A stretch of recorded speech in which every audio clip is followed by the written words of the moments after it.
Hello दोस्तों, कैसे हैं आप? उम्मीद करता हूँ कि ठीक ही होंगे। स्वागत है आपका हमारे चैनल पे, जहाँ हम करते हैं मूवीज को एक्सप्लेन। आज हम आपके लिए मूवी लेके आए हैं इनसाइड यस चैप्टर 2। बिना किसी देरी के मूवी का एक्सप्लेनेशन शुरू करते हैं। मूवी स्टार्ट होती है साल 1986 में, जहाँ कार्ल नाम का एक आदमी बुलाता है यंग एलिस को। एलिस उनसे कहती है, तुमने मुझे यहाँ क्यों बुलाया? तो कार्ल उनसे कहते हैं कि ये केस थोड़ा पेचीदा है, इसलिए मैंने तुमको बुलाया, और ये केस किसी और का नहीं, जॉश का रहता है। वो कार फोटो दिखाते हैं एलिस को खूब सारी, जिसमें हम देखते हैं कि कैसे धीमे धीमे जॉस के पास वो आत्मा आ रही है। उसके बाद वो उसको हिप्नोटाइज करती हैं और जॉस से पूछती हैं कि मैं जब तुमसे कहूँ तब मुझे सिग्नल में बताना कि मैं आत्मा के पास हूँ या दूर हूँ। ऐसे करते करते वो जाती हैं उसके कबर्ड के पास, जहाँ पे जॉस बताता है कि आत्मा वहीं पे है। वो उस आत्मा से बात करती हैं कि कौन है। उतने में वो आत्मा उसके ऊपर अटैक कर देती है। वो बाहर आती है और बताती है कि ये एक प्रेत आत्मा है, ये दोस्त नहीं है, और ये जॉश के ऊपर कब्जा करना चाहती है। हमें जल्द से जल्द जॉश की मेमोरी को मिटाना होगा। इस दौरान जॉश पीछे देख के बोलता है, आइए मैं दिखाता हूँ, और वो बंद आंखों से उठ के जाके एक दरवाजे की तरफ इशारा करता है और वो दरवाजा खुलता है। एलिस उसको बैठाती है और उसकी मेमोरी को वाइप आउट कर देती है। उसके बाद हमें दिखाया जाता है आज का समय, जहाँ पे पुलिस ऑफिसर बात कर रहे हैं रेने से और पूछ रहे हैं कि बताइए क्या क्या हुआ। रेने उसको सारी बातें बताती हैं कि कैसे डाल्टन के ऊपर एक भूत ने अटैक किया था और वो दी फर्दर में चला गया था। ये सारी बातें बताने के बाद वो पुलिस वाला उसके ऊपर भरोसा नहीं करता है और कहता है कि मिस एलिस की डेथ कैसे हुई। वो बताती है कि उनको भी किसी आत्मा नहीं मारा है। जिस बात को सुन के पुलिस ऑफिसर भड़क जाता है और वो कहता है कि हमारे पास जो रिपोर्ट है उसमें हमने देखा है कि उनके गले पे निशान है, और अगर ये फिंगरप्रिंट आपके हस्बैंड के फिंगरप्रिंट से मैच हो गए तो ये आप समझ लीजिए कि आपके लिए दिक्कत बढ़ जाएगी। और इसके बाद वो वहां से उनको भेज देता है। जॉश और रेने इस समय लोरेन के घर पे रह रहे हैं, जहाँ पे रेने जॉश को काफी शक की नजरों से देख रही है, क्योंकि उसने फोटो में देखा होता है कि जॉश की जगह वो चुड़ैल रहती है। इस दौरान रेने अपने घर में एक दिन काम कर रही होती है कि तभी उसके पीछे का पियानो बजने लगता है। वो वहाँ जाती है तो पियानो बंद हो जाता है। इसके बाद चाइल्ड मॉनिटर से उसके बच्चे की रोने की आवाज आती है। वो वहाँ पे जाती है तो उसका बच्चा बिस्तर पे नहीं होता है बल्कि नीचे होता है। वो उसको उठा के ऊपर रख देती है, तभी नीचे पियानो फिर बजने लगता है।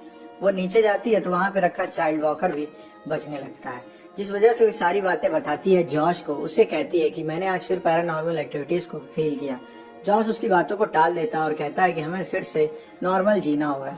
तभी वो उसको ऐसी नजरों से देखती है कि जॉश उससे कहता है कि तुम्हें लगता है कि मैंने एलिस को मारा है, तो मैं तुम्हें बता दूं कि मेरे पीछे एक आत्मा आ गई थी और उसने एलिस को मार दिया। हमें फिर से नॉर्मल जीना होगा इन सबको। उस दौरान हम देखते हैं कि एलिस के दोनों असिस्टेंट एलिस के घर जाते हैं, जहाँ पे वो लोग ये बात कर रहे होते हैं कि कैसे एलिस मर गई है, और इस बात पे वो यकीन नहीं कर पा रहे हैं। इस दौरान एक कमरे में उनमें से एक गिर जाता है और वहां पे रखी होती हैं कैसेट्स। उनमें से एक कैसेट होती है जॉश की 1986 की। उस कैसेट को वो लोग प्ले करते हैं, जिसमें वो लोग देखते हैं कि जॉश किसी से बात करता है। वो लोग थोड़ा स्लो करते हैं, जहाँ पे उन्हें कुछ दिखाई देता है। इस दौरान दूसरी ओर हम देखते हैं कि लॉरेन जाती है अपने नाती के पास और बात करती है, डल्टन क्या तुम सो गए? डल्टन उनसे कहता है कि हाँ मैं सो चुका हूँ, बट आपके पीछे कोई है नानी। वो डर जाती हैं, वो पीछे देखती हैं, उनके पीछे कोई नहीं रहता है। इस दौरान वो उठ के वहां से बाहर जाती हैं और उन्हें फील होता है कि कोई है। वो आगे वाले कमरे में जाती हैं, वहां पे कोई नहीं होता है।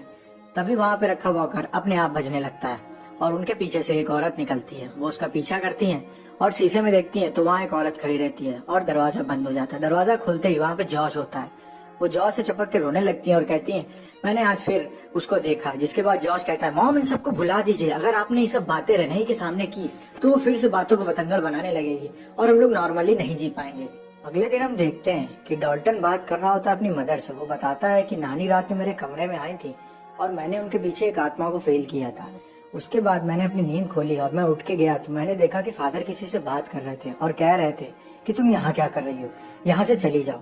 इसके बाद वो बताता है कि क्या फादर ठीक है मॉम, ये बताइए आप। वो नहीं बताती है। इस दौरान जॉश वहाँ पे आ जाता है और वो कहता है कि चलो मैं तुम लोग को स्कूल छोड़ देता हूँ। इसके बाद हम देखते हैं कि लॉरेन एलिस के असिस्टेंट के पास जाती है। वो दोनों उनको बुलाते हैं और कहते हैं कि क्या आपको याद है 1986 में क्या हुआ था? लॉरेन कहती है कि मैं वो भुलाना चाहूंगी भाई, मेरे लिए बढ़िया रहेगा। इसके बाद वो लोग वो क्लिप दिखाते हैं और बोलते हैं कि हमने इसकी ब्राइटनेस थोड़ी बढ़ाई है और ये देखिए क्या है। और हम देखते हैं कि छोटे जॉश के पीछे बड़ा जॉश खड़ा रहता है। जिसके बाद लॉरेन डर जाती हैं। फिर वो बुलाती हैं कार्ल को। कार्ल वही आदमी रहता है जिसने सबसे पहले जॉश का केस हैंडल किया होता है। कार्ल बताते हैं कि सबका आत्माओं से बात करने का अलग तरीका होता है, मेरा डाइस का तरीका है। वो डाइस फेंकते हैं और आत्माओं से बात करते हैं। 2-3 ट्राई के बाद एलिस की आत्मा उनसे बात करने लगती है। वो पूछते हैं तुम्हें किसने मारा? वो बोलती है उस बुढ़िया ने। फिर वो पूछते हैं कि वो कहाँ पे है? वो बताती है हाइडिंग। जब वो जगह का नाम पूछते हैं तो वो बताते हैं लेडीज एंजल्स। लॉरेन बताती है कि लेडीज एंजल्स वो हॉस्पिटल है जहाँ पे मैं काम किया करती थी। वहीं दूसरी ओर हम देखते हैं कि रेने अपने घर में काम कर रही है और इसी दौरान उसको महसूस होता है कि वहाँ पे कुछ है। तभी उसके पास फोन आता है, वो फोन में बात करती है। ऑफिसर उनसे कहते हैं कि आप बच गई हैं, आपके पति के फिंगरप्रिंट नहीं मिले हैं एलिस की लाश के ऊपर से, जिसके बाद वो खुश हो जाती है। तभी वहाँ पीछे से वॉकर चलता हुआ आता है और वो उस कमरे में जाती है जहाँ पे उनके पीछे एक औरत गाना गा रही होती है। वो डर जाती है और वो औरत गायब हो जाती है। उसके बाद चाइल्ड मॉनिटर में उसको आवाज आती है उस औरत की। वो जाती है भाग के और वो कमरा बंद हो जाता है। अंदर उसकी बेटी कैली रहती है और उसके साथ वो आत्मा रहती है। वो गेट खोलती है, कैली वहाँ पे नहीं होती है। वो नीचे भाग के आती है, उसको पियानो रूम से कैली की आवाज आती है। तभी वो आत्मा बोलती है उसे छूना भी मत, और वो उसको एक तमाचा मारती है और वो दूर गिरती है जाके। इस दौरान वहाँ पे जॉश आता है और वो देखता है कि मेरी वाइफ यहाँ पे पड़ी हुई है। वो उसको जगाता है और उससे कहता है अब कुछ नहीं हुआ, ठीक है, भूलो भूलो। वो बोलती है मेरी बेटी कहाँ है? वो बोलता है वो ऊपर है। वो चेक करने जाती है और वहाँ पे उसकी बेटी रहती है। वहीं दूसरी ओर हम देखते हैं काल के साथ लॉरेन जाती है बाकी के दोनों असिस्टेंट के साथ उस हॉस्पिटल में, जो कि पूरी तरीके से खंडहर रहता है। उस हॉस्पिटल में जाने के बाद काल एक रूम में महसूस करते हैं उस चुड़ैल की आत्मा को। वो बोलते हैं यहाँ पे क्या था? लॉरेन बताती है ये तो आईसीयू था।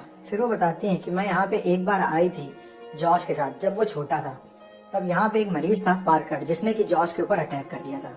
उसके बाद मैं जब दोबारा आई तो मैंने एक दिन उनको देखा कि मेरे साथ लिफ्ट में नीचे जा रहे थे। मैंने उनसे कहा कि मैं अपने बच्चे के बर्ताव के लिए माफी मांगती हूँ, पर उन्होंने जवाब नहीं दिया। उसके बाद उन्होंने रिसेप्शन में शिकायत भी की कि कैसे कोई मरीज ऐसे लिफ्ट में घूम सकता है। तब रिसेप्शनिस्ट ने बताया कि वो तो मर चुके हैं, जिसके बाद वो डर गई थी और वो बताती है वही आखिरी बार था जब मैं पार्कर से मिली थी। जॉर्ज शीशे में देखता है कि उसका एक दांत टूट चुका है। वो काफी घबरा जाता है। तभी उससे सामने एक आत्मा बोलती है कि तुम एक मरे इंसान की आत्मा हो और तुम एक जिंदा इंसान के शरीर पे कब्जा कर चुके हो, जिस वजह से उसका शरीर अब धीमे धीमे मर रहा है। अगर तुम्हें बचना है तो तुम्हें इन सबको मारना होगा। वो उससे बहस करता है और वहीं दूसरी ओर हम देखते हैं कि रेने की आंख खुल जाती है। जॉर्ज रेने के पास जाता है, उससे कहता है कि तुम्हें इन सबसे डरने की जरूरत नहीं है, वो सब यही है मैं जानता हूँ, लेकिन हम उन्हें इग्नोर करेंगे तो वो धीमे धीमे यहाँ से चले जाएंगे।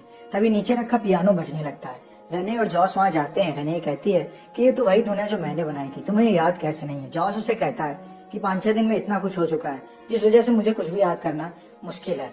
रेने को उसके ऊपर डाउट हो जाता है और वो लोग वहाँ से चले जाते हैं। वहीं रात में हम देखते हैं कि डॉल्टन अपने कमरे में सो रहा होता है, लेकिन उसको फील होता है कि उसके कबर्ड से कोई आवाज आ रही है। तभी उसका कबर्ड खुलता है और उसके कबर्ड से एक औरत भाग के जाती है और वो बोलती है मुझे बचा लो, मुझे बचा लो। वो देखता है कि वहाँ पे खूब सारी आत्माएं आ गई हैं। वो अपने बिस्तर की ओर देखता है तो उसकी बॉडी वहाँ पड़ी होती है और उसने एस्ट्रल प्रोजेक्शन कर लिया होता है। वो भाग के जाता है और अपने बिस्तर पे लेट जाता है और वो अपने चद्दर को ओढ़ लेता है। तभी वहाँ पे आ जाती है रेने और वो देखती है कि उसका चद्दर फटा हुआ है। वो जान जाती है कि यहाँ पे आत्माएं आई थी। वहीं दूसरी ओर जॉश बैठा रहता है नीचे अपने पियानो के सामने और वो बोलता है तुम कोई भी धुन बचा लो, अब तुम रेने के पास नहीं जा पाओगे। और वो वहाँ से चला जाता है और हम देखते हैं कि असली जॉश होता है जो कि इन धुनों को बजा रहा होता है। वहीं दूसरी ओर हम देखते हैं कि कार्ल और लॉरेन जाते हैं उन दोनों असिस्टेंट के साथ पार्कर ग्रीन के घर, जहाँ पे वो दोनों असिस्टेंट ऊपर के कमरे में जाते हैं और वहाँ पे उन्हें पीछे रख के झूले हिलते दिखाई देते हैं। वो काफी डर जाते हैं। तभी उनको पीछे एक औरत दिखाई देती है और एक सामने लड़की दिखती है। वो लड़की उनसे कहती है कि यहाँ से चले जाओ, इससे पहले कि वो मुझसे कहे कि तुम्हें मरवा दे। वो दोनों वहाँ से चले जाते हैं।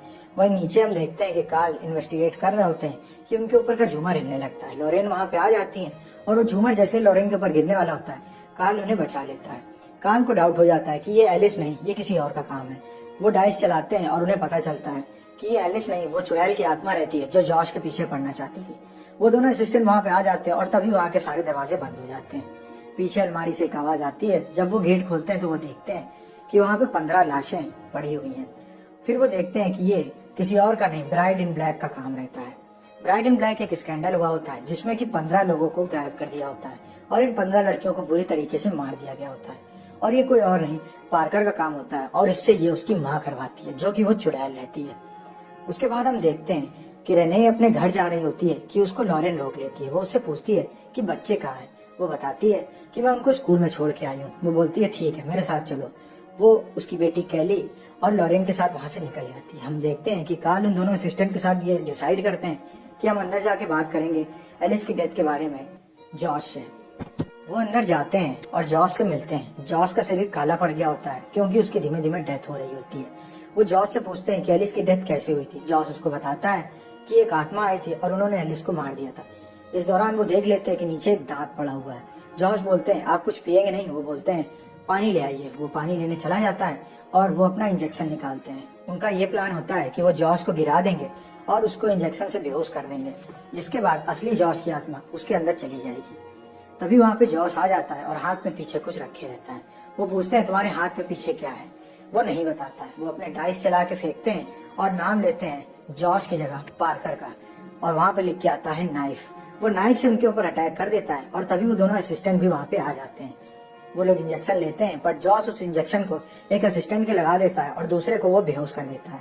उसके बाद हम देखते हैं कि काल की आंख फर्दर में खुलती है और उनको कोई और नहीं असली जॉश की आत्मा उठाती है। वो बताता है कि आप मर चुके हैं। वो बोलता है ओह माय गॉड। उसके बाद वो लोग वहाँ इन्वेस्टिगेट करते हैं और ये पता लगाते हैं कि जॉश कैसे पहुंचेगा अपने असली शरीर में। इस दौरान जंगल में घूमने के दौरान जॉश के सामने एक आत्मा उससे बात कर रही होती है, बट जॉश को वो नहीं दिखाई देती है। काल उनको बताता है कि एक आत्मा तुमसे कुछ कह रही है। वो कह रही है तुम्हारा बच्चा, तुम्हारा बच्चा। जॉश को अपना घर दिखाई देता है। वो अपने घर की ओर जाता है, जहाँ पे हम देखते हैं कि जॉश और रेने सो रहे हैं और ये उसका वही पुराना घर है जहाँ से वो पैरानॉर्मल एक्टिविटीज शुरू हुई थी। वो देखता है कि वहाँ पे एक आदमी खड़ा है जो कि उसकी बच्ची की ओर जा रहा है, और ये वही आदमी रहता है जो कि चैप्टर 1 में हमें दिखा था कैली के पास। वो आदमी अंदर घुस जाता है, जिसके बाद जॉश गेट खटखटाता है। ऊपर से असली जॉश नीचे आता है और वो देखता है कि कोई नहीं है। वो लाइट जलाता है, बट उसको जॉश की आत्मा नहीं दिखाई देती है और हमें पता चलता है कि ये सब असल में जॉश ने किया होता है उस समय में।